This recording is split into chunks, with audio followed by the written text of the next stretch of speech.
Hey everyone, welcome back to Leading Our Own Way. Got something special for you this week. We're joined by the incredible Steve Hodgson, and he is a fellow podcaster called from the Share podcast here in Australia.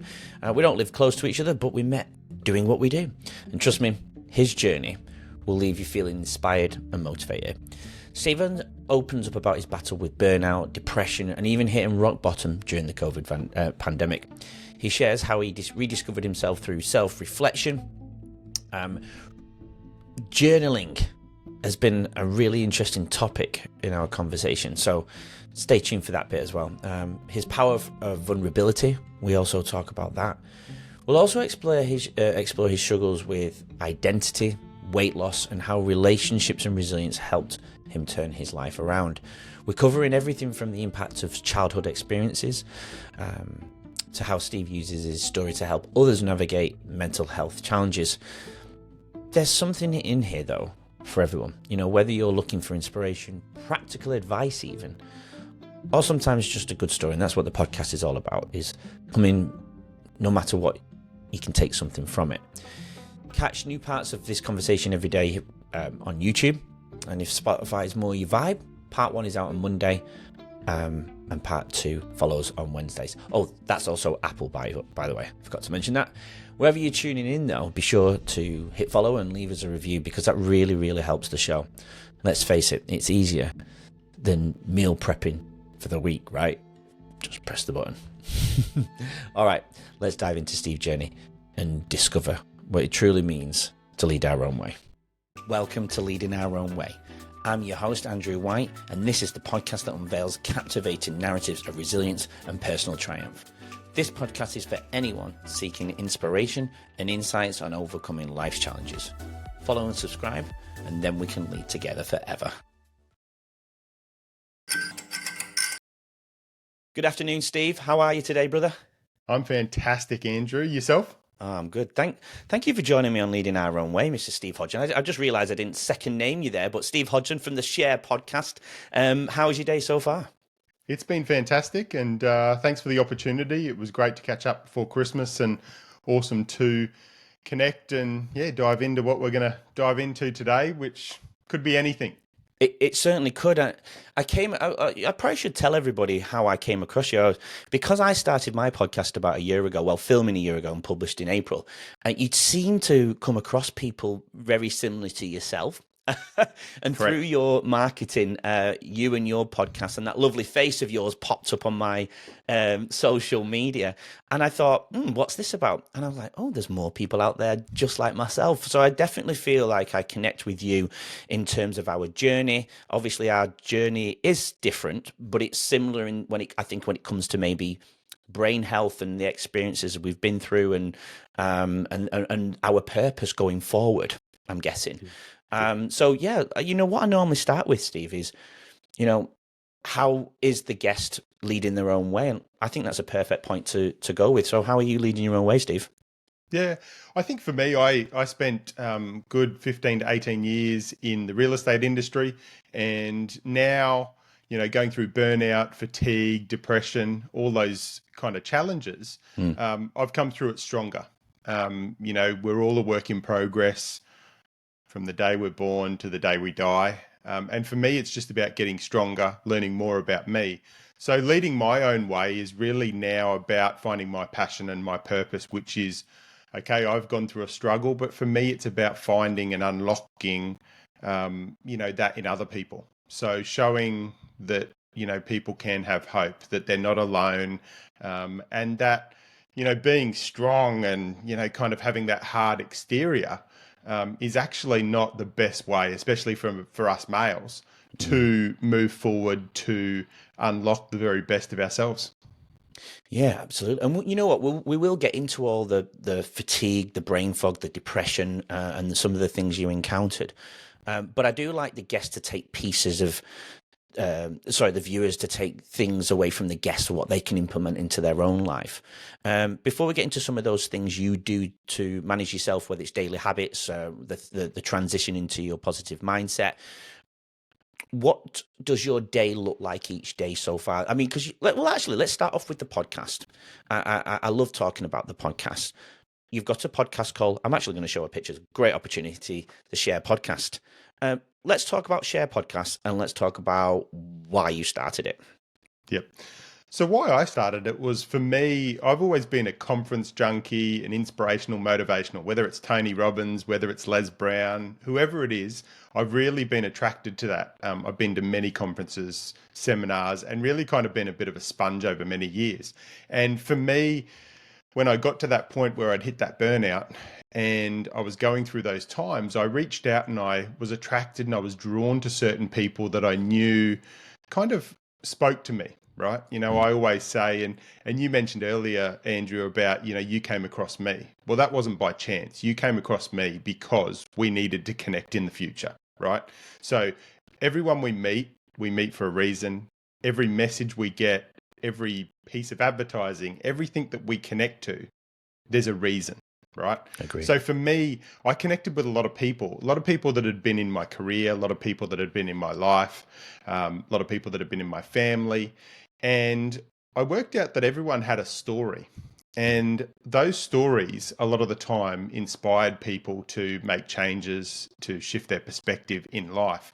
And the interesting thing with that, Andrew, was that, moving through what I did, going from real estate into looking at some coaching, then moving into that mental health space as a mental health first aider, and then an instructor after that, I needed to get some passion and purpose back into my life. And I thought, there's got to be a lot of people that are struggling like me. I knew there was, because I was sharing and journaling, doing a lot of stuff online, and people were messaging me. People were going, wow, I'm feeling like that. I felt like that. I'm going through something similar, or I've been through something similar. And I thought, well, I've got to get some passion and purpose back into my life.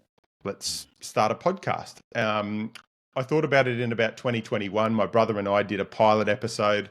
I started editing it for about 7 or 8 minutes, and I went, nah, I am not this. I am not this. You're nodding because you know what, Yeah.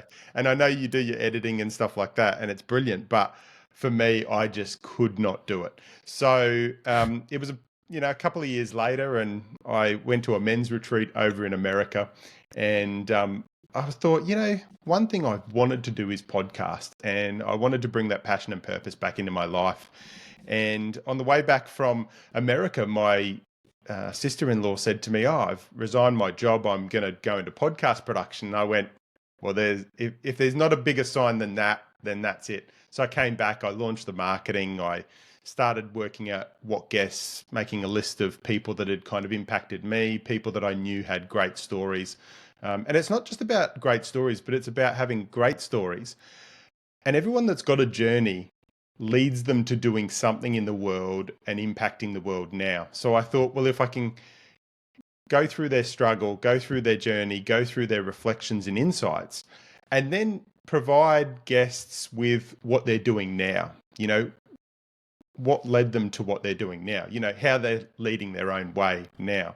So for me, I just started interviewing guests. My first podcast episode was my brother, who went through redundancies. He went through corporate life, and it led him to, starting his own travel business, which was really not about just delivering what people wanted, but what people needed. So from a travel perspective, it's called Mind and Body Travel. And it was really about, what do people actually need? Yeah, I love it. I feel like I'm hearing myself speak in a way, because that's how I started. Just how I resonate with you. Just probably the first 10 episodes with my friends. Yep. And it kind of just filtered out into people coming to me, but then also me being aware and coming consciously aware of seeing people online and going, well, everyone's got a story and everyone's got a journey, and every story is worth hearing. That's kind of my own little mantra, if you will. I don't know if that's the right word, but yeah, everyone's got a story and every story is worth hearing. And I just love saying it. And that's a good point there, Andrew, right? Everyone has a story, right? So for us, and for me many years, I would focus on listening to other people's stories and drawing inspiration from that. But anyone listening here and anyone I talk to, I say, you have your own story, right? You can be your own podcast host. You can ask yourself the questions, you can get the insights and draw strength, and be empowered by what you've achieved and what you've moved through. Because anyone listening to this episode right now, Andrew, has gone through some stuff, right? Yeah. No one has got to 20, 30, 40, 50 years of age and hasn't gone through stuff, right? Life is a roller coaster. We all travel the roller coaster. We go through grief, we go through loss, we go through relationship issues, we go through family, family issues, all those kind of things. But when we move through them, we actually get stronger. We kind of bank that experience in our life. And if we reflect on it, we ask ourselves, what was it like moving through that? What did I learn from that?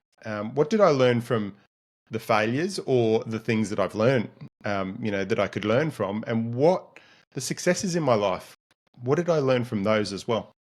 Yeah, absolutely. For me, the podcast exists because I do, as well as interviewing, everyday people who've got a journey, but also, I see you doing the same thing. You're interviewing people with academic backgrounds and professionals in whether it's some form of science, leadership, or whatever it may be.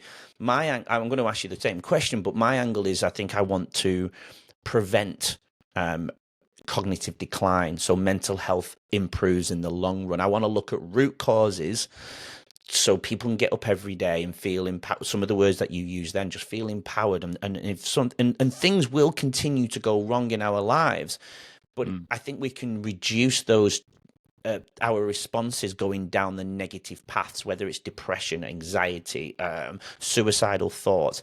I want us to get up every morning and go, if something does happen, it kind of, I don't know, come to a point where it just rolls off our back.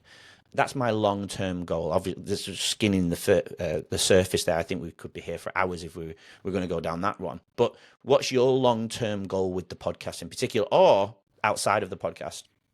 Well, I think the key thing is in touching on what you've just mentioned there, is there's two words, right? So there's obviously early prevention, or prevention, and early intervention, right? Yeah. So when it comes to a mental health perspective, or a struggle, it is making sure that person, or us individually, kind of hijacks the kind of spiral that we get into. And the quicker we can kind of intervene, the better we will respond, the better we will bounce back. And I think that's the real key thing. And that's kind of I was led to do a mental health first aid course. And, by lunchtime on the first day, I was like, I have to be an instructor. And I signed up. The next month I became an instructor. And it's something that for me allows me to do my bit just to impact, whether it's 5 people or 15 people or 24 people in a classroom. It's just, 5 or 10 or 15 or 24 more people that are going out, and it's that ripple effect in the world. If they're picking up the signs and the symptoms in their workplaces, in their family, in their community, even with strangers, and being able to have a conversation and be able to kind of give that person a little bit of help, give them a bit of hope for recovery, and know that they're not alone, and provide them the tools and the resources, and obviously give them the support and information they need to get help or get back on the track to being the best version of themselves. Yeah, absolutely. One of the strategies that you mentioned earlier, and I never used to see the power in it at all until I did it. And I think, again, this is why this exists, so we can give these little things out so people can try these little tips, these little strategies, so people can go and implement it into their lives in some shape or form. But journaling, I saw a piece of your social media, I think just yesterday, actually, I think it was, or the day before, about journaling, and I never saw the power in it. I've always been an open book, so I've always been quite logical, even through my dark stages, but it was about getting out of that rut, and my brain health was low. I like to rephrase the word mental health. Not that everybody's wrong saying it. I've been trying to get into the strategy of the mindset of saying brain health, because I think that's really where it begins, is brain health. But journaling, I used to be that macho man and go, I'm not writing that down. I'm a man. I'll just talk. I can talk about it. Even I know men don't like in the old days, not talking about it. But I've always been very logical. I've always been venting. I've always vented, sorry, but I think venting just releases the undesired emotions, and I had to go through some crisis to create that change. But when I did see the power in my crisis, I started to write it down. Hence why that exists, right? The book. But I wrote my journey down. I wrote my story down. That's not the full journey. I'm just saying I wrote parts of it and I put it in there. Oh, wow. And I was like, I felt like a lot of me had left. The darkness had left. Where did that take place in your journey with journaling? So for me, I've always been a journaler, probably more over the last 6, 7, 8 years is probably where it's really kind of been unlocked. But, journaling for me gets me out of my head. Now, for me, as I was going through the challenges and the struggles, I actually started journaling. And my journaling, and we'll touch on this as well, right, is that journaling can take different forms.